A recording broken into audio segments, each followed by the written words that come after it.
Hi guys, I'm very excited to be back with the Boomerang podcast. So we are finally rolling. And today I'm very excited to have a very special guest, Erica Jennings, with us. Erica is the lead singer at a band called Scam. Scam gave really voice to the youth of the post-independent Lithuania. That's the time when I was also growing up. And they were really represented the worldly, cosmopolitan, independent young person who is going after their dreams and is not sticking to any rules or categories that the society is imposing to us. So I guess you would understand why I like them. For me, they really represented this kind of entrance into authentic life and to fulfilling life. And I was very excited that I had the opportunity to work with them at the time. So we are kind of reconnected with Erica after many years. And we've created the avatar with her for the Boomerang game. And that represents courage. So the avatars in the Boomerang game kind of our companions. When we play the game, they're here to teach us about a particular superpower that activates courage. So today we're going to talk with Erica exactly about that, and she'll share with you what she's learned over the years of being a singer, performer, and making Scam to be the famous band that they are. So let's dive in. So the Boomerang game is all about encouraging people to live authentic, fulfilling lives. And it's centered around the idea of blooming inside out, right? Hence we have the title of Boomerang game, which is when we are doing what we love in life, we radiate inside out, and that attracts all the good things that life has. So what is blooming for you, Erica? We bloom, in our sort of late teens, we come into our young womanhood. And this is another type of bloom. It's beautiful and everything. And then later, it's like different levels. It's not just like we don't bloom just once. We bloom actually quite a few times, I believe. And we shed many skins as we go along. And I think it's nice when we recognize that and we're okay with that and we embrace it, actually. Because a lot of the things that we find difficult to deal with are societal norms that someone decided is normal, and they've put this on us as on human beings. And so I think when you start to question everything and like, well, who said this is the case, and why is it so, and then you can start to really pick and choose what works for you. So in the Boomerang game, your avatar Iona represents courage. Can you share with us what is courage for you personally? Also owning your truth and meaning, being able to really look at yourself and acknowledge everything about yourself, meaning the good in you, being able to take a compliment, but then at the same time being able to see the things that need improving, the flaws that we have, the things we need to work on, being able to, look at them and say, yeah, or owning your mistakes is also for me, a very big sign of courage. Yeah, I fucked up. It's my mistake. And I'm going to learn from it. I'm going to move forward, as opposed to, beating yourself up about it. We're all human beings. And there's so many different levels of courage, that but one of the main things I think is really being true to yourself, being who you really are. And And that can come in different forms for different people, because some people might say, well, then you need to show sort of all sides of yourself to everyone. And for me, that's not about being true to myself, because I only let a few people see all sides of me, and I'm fine with that. And that doesn't mean that I'm hiding or something. I choose to keep parts of myself and my life private, because I think they're precious and they're not for everyone. And I also think that, it doesn't mean that you're not brave. Also, I think when I said earlier that sometimes I didn't realize when I was being courageous, because there's specific things that really sort of injustice. When I see injustice in front of me, I find it very difficult not to say something or do something. It's like a switch goes on in me. And so I think that, and then when I look back on what happened, I'm like, oh my goodness, So when we are living the dream, or we are creating our kind of dream project, there are always ups and downs, right? So we have the highs, we have the lows. And when we are in those lows and the dips, sometimes feels like the world has ended and there's no way out and this is it. So how do you live through those experiences that kind of put us in these lows? How do you swim out of that? Hard as it may be, we have to try and find something good in it. Even if you could say there cannot be possibly anything good that happened from this thing that happened to me. Well, maybe the thing that happened was the lesson that you learned. There's always a lesson to be learned in everything. And I think that this is really important, like psychologically, to help us deal with painful experiences. It's like, well, yeah, so you grow from it, because growth, if you look at any plant or anything that grows, hurts. It's painful. Growth is painful most of the time, whether it's working out in the gym and then you feel dead the next day, you can't walk around normally, or if it's like, having a baby or, whatever. Those things hurt. And stagnation, for me, it's like growth hurts, but stagnation kills. It's just stagnation. You're like still water. You're not flowing. You're not going anywhere. It's just like, it kills you in the end. So better, you're like having a tough time and you're out of your comfort zone, but you're growing, and you'll still thrive in that situation. Sort of playing it safe and sort of staying where you are. In order to bring something new into the world, or just to always kind of be fresh and innovative, we always have to be stepping out of our comfort zone and slightly be on that edge. That's when growth really happens.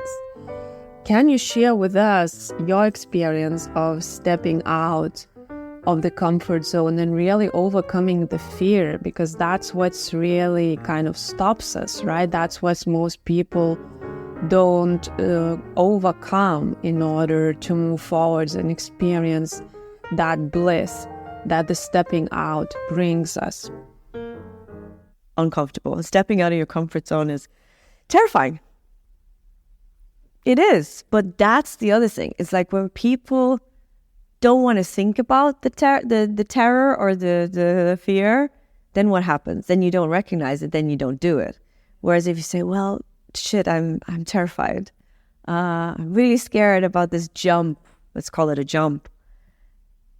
But you know what? It's like if you acknowledge that you're scared, because fear is not logical at all. So, but if you acknowledge it and you sort of look it in the eye and you're like, yeah, it's scary. Then you think about that for a while, and then, it starts to get less scary. And then you face it and you do it scared. Like, if you're scared, do it anyway. Just do it. Like, even if you're scared at the time.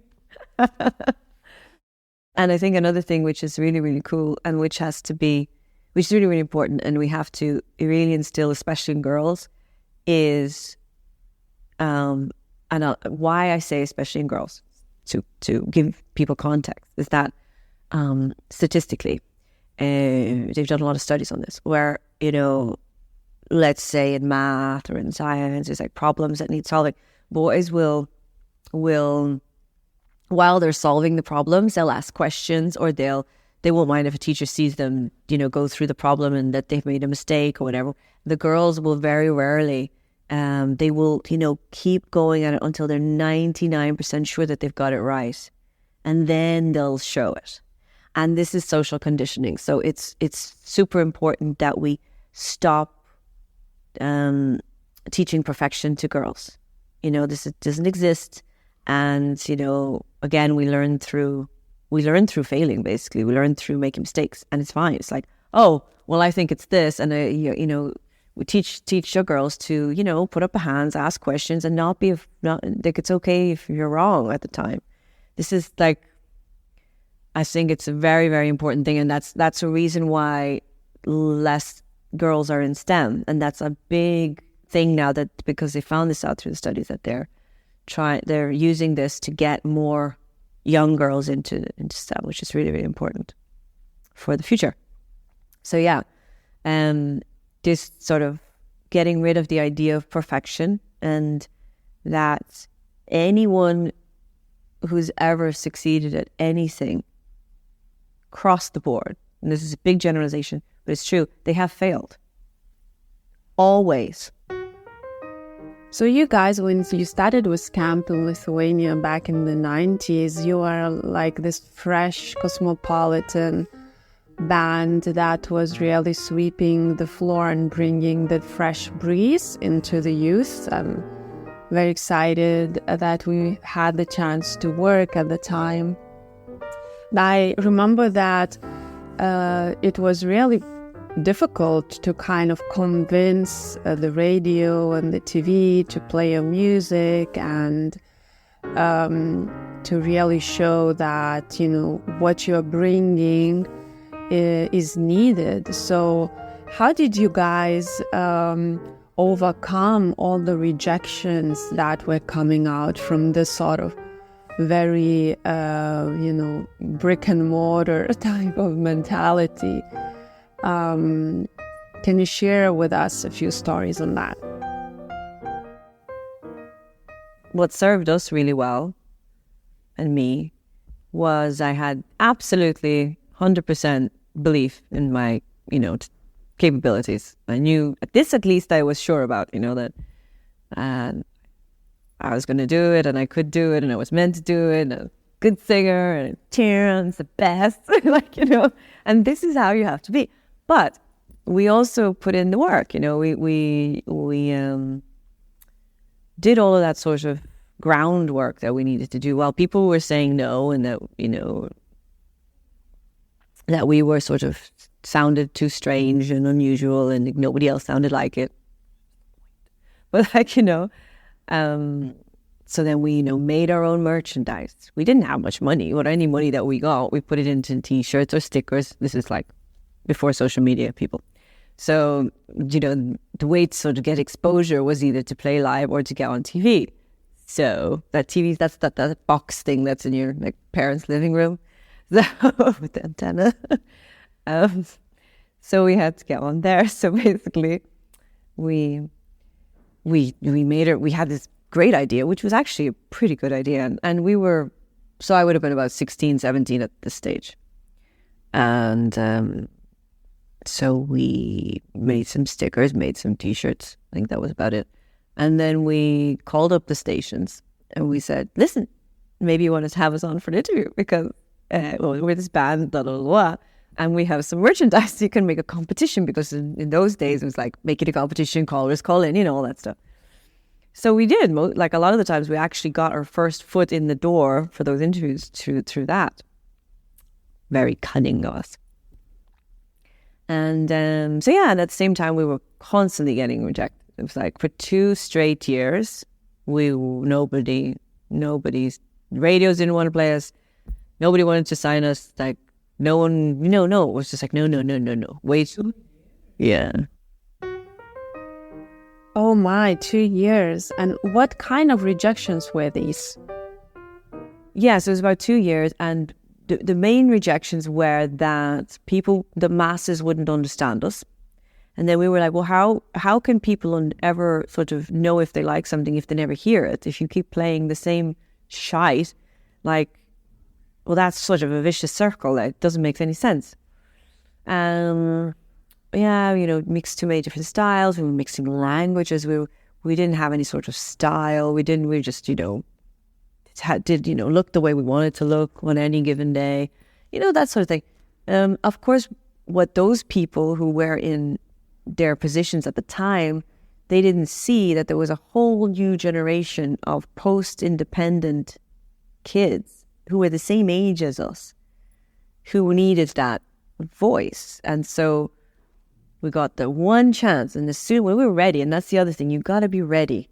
You have to do the groundwork. You really have to prepare, because then when you get the chance, you're ready. And you just grab it. And we grabbed that chance. And we got this solo sentence, because he said, okay, we're giving you the chance to go and put Summertime on the summer compilation. And then the song went on there, and then it just went, it's like within 1 week. And it became the most played song. They played it like twice in the hour, every hour. And it changed our lives. That was it. But the groundwork was done. And we knew who we were. We knew what we wanted to say, young as we were, because, we'd gone through the process. So that's why I really think it's important that people, especially, whatever you're trying to do, that you're ready to put in the groundwork. And it's not just about, that you really believe in what you're doing. And one thing that's really important is that you have to like what you're doing and like who you are. Because so many people won't like what you're doing, they won't like you. So, sorry, but it's true. So if at least you like it, then, hey, if they like it, that's great. If they don't like it, well, you still like it. So yeah, this is really important. Because, especially when you get a lot of exposure, people come at you from all sides, and, helps when you know who you are. So the Bloomerang game takes people through a certain process towards achieving a goal, right? When we are doing the deep dives and we choose which game we want to play, whether we want to build a brand or we want to create a product, or we want to more activate creativity and establish more harmony in the team, we choose a certain goal. And we have a really well-defined structure that I've perfected over the years doing workshops in various parts of the world. But once I created the game, I flipped the process around, meaning I got rid of what's obviously kind of creating these boxes and embrace the concept of flow to give freedom for the people. And that really, once we get into the mode of play, that unlocks creativity and releases a lot of energy, which we then capture and channel in other things that we want to achieve during the game. So your avatar, Riona, that represents courage, takes us to the creative stage of unknown horizons, right? We also have these sets of creative flow cards, which denote every stage in the creative flow process. And yours is really the one that takes to the unknown horizon. That's something that we experience after success, right? When new things open up and new territories are available for us. So how do you understand flow, and what is it for you?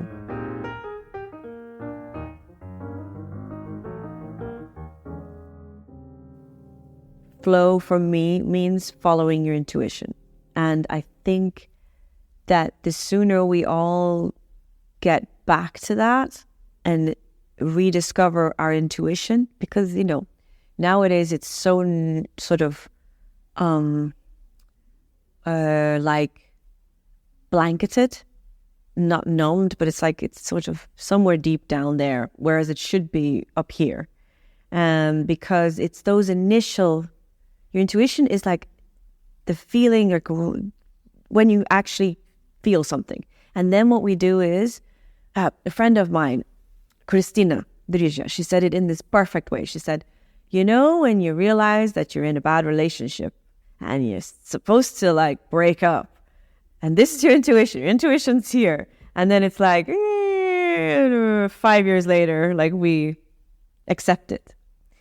Point is that we have to get back to this, to trusting our intuition. And so for me, I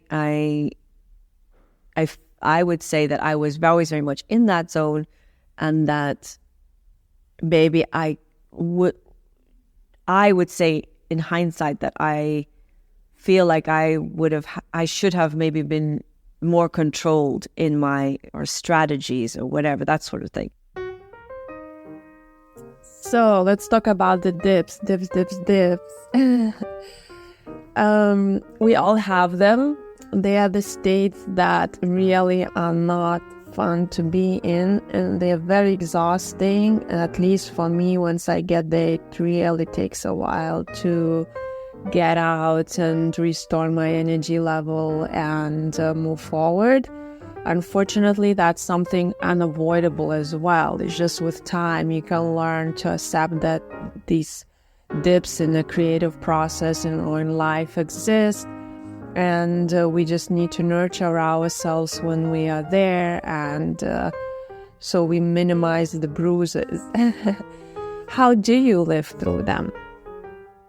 I think that it's normal to feel, you know, when you get in those ruts, when you get in those crisis moments and you just feel like nothing's going the way it's supposed to be going, like what else do I have to do, you know, or like I need, you know, I think the main thing is to sit with it.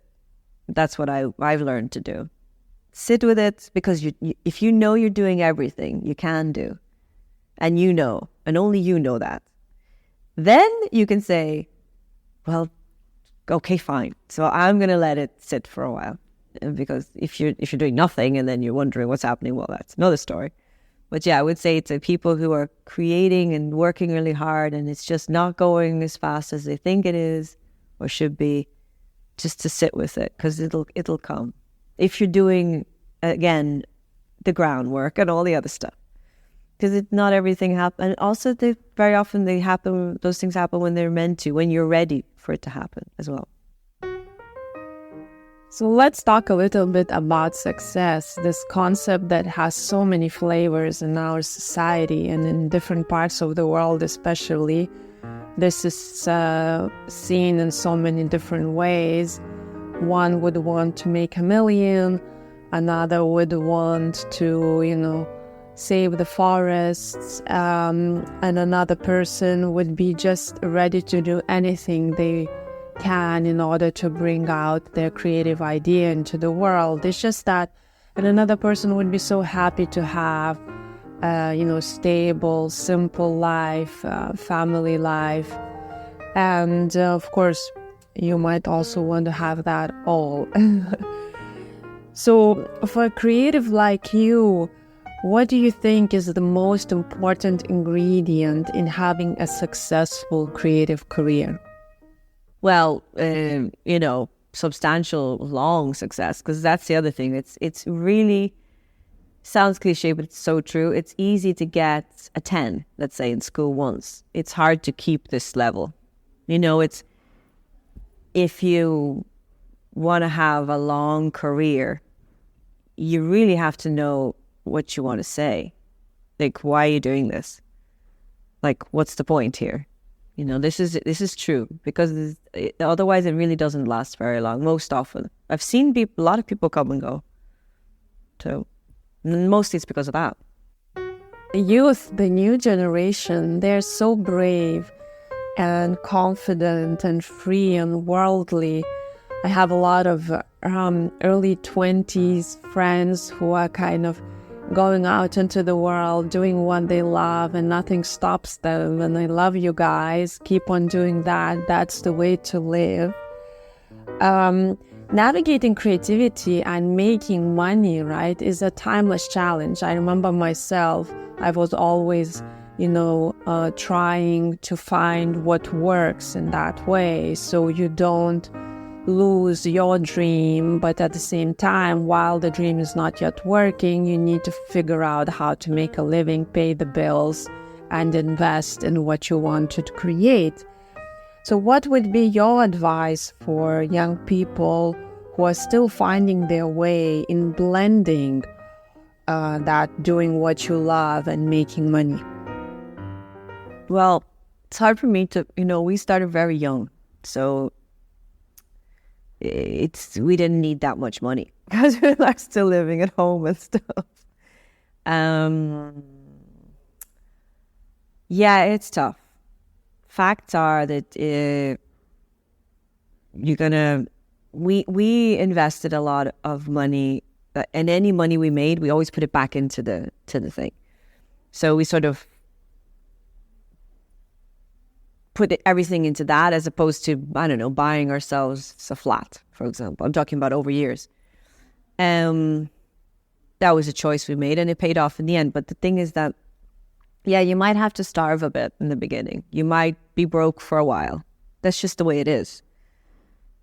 But there's not much advice to give there. It's like whether you are willing, if you're okay to do that or not. But on the other hand, there's nothing wrong, I don't think so, with having a day job or I don't know, if you're a photographer, for example, taking more commercial things and then doing what you really want to do. I don't think that's a problem. I think that's a good thing. I think you can learn things from that. I think that you learn also like a business savviness, when you do sort of running the two things. I think that you just need to, I think we need to lose the whole stigma also about like, well, you're not a real artist if you're, I don't know, playing at a wedding or something. I think this is nonsense because there was this stigma before, and I think wedding is like a beautiful event. And what's the problem if you're like performing your songs there? If people want to,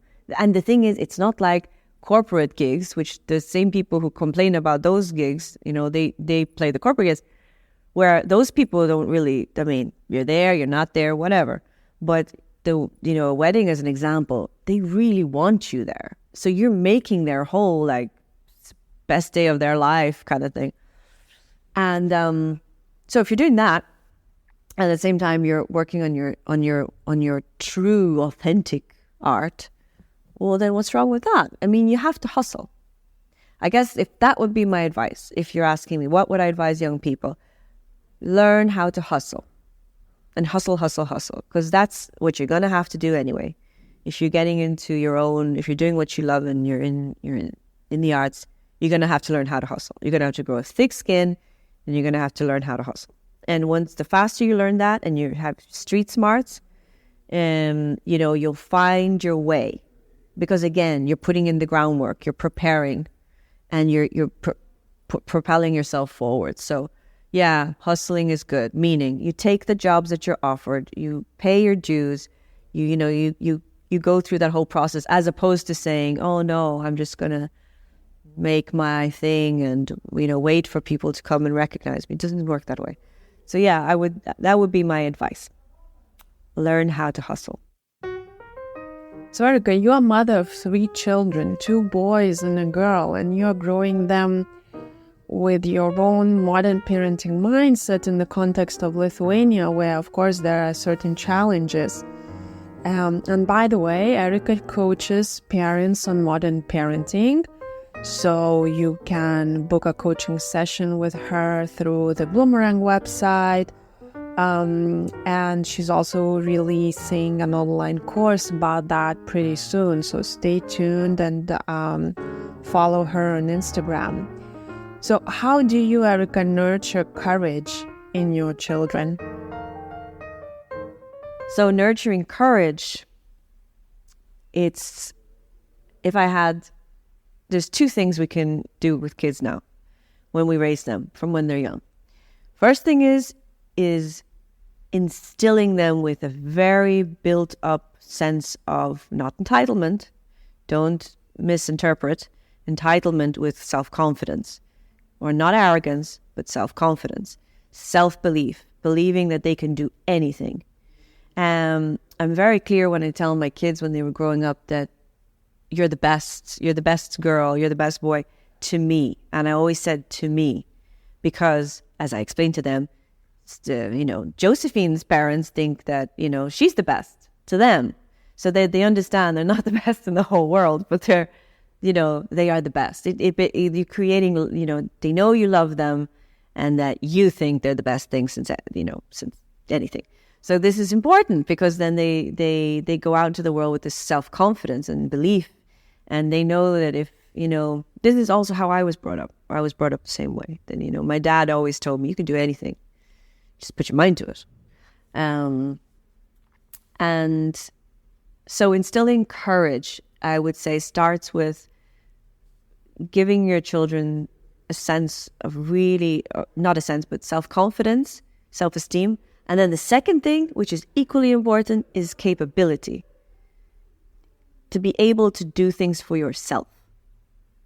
So that means helicopter parenting is out the window and just letting your kids learn how to do things for themselves.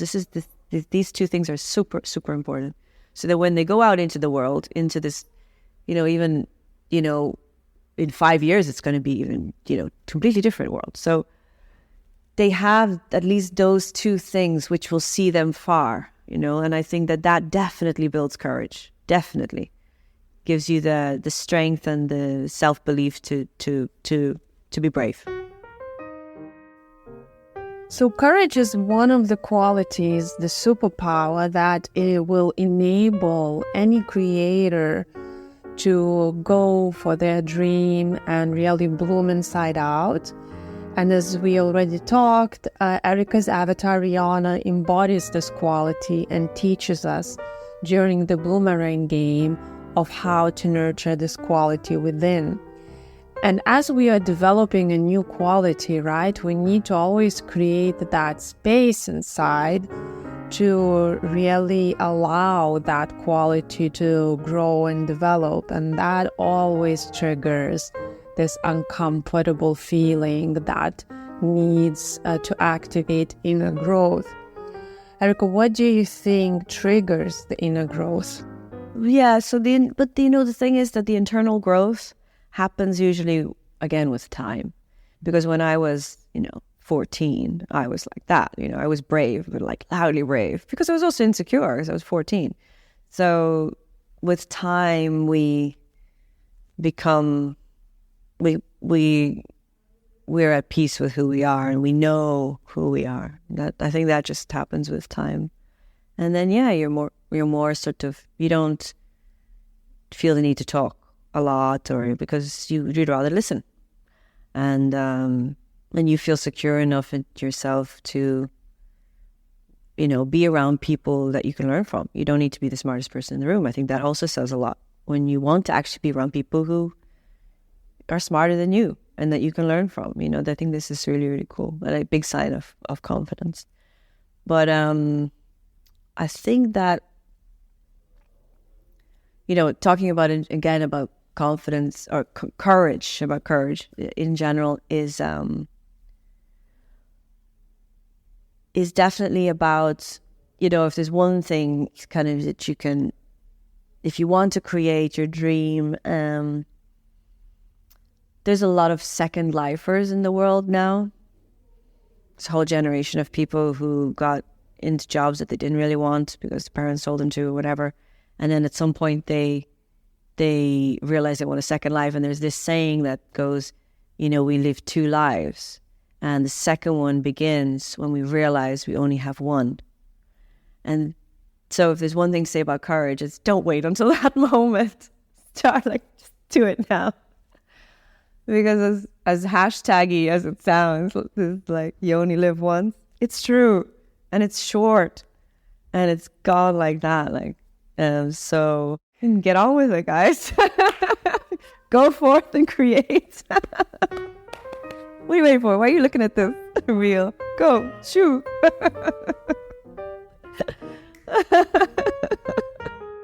Oh, love it. But I like talking with you about this.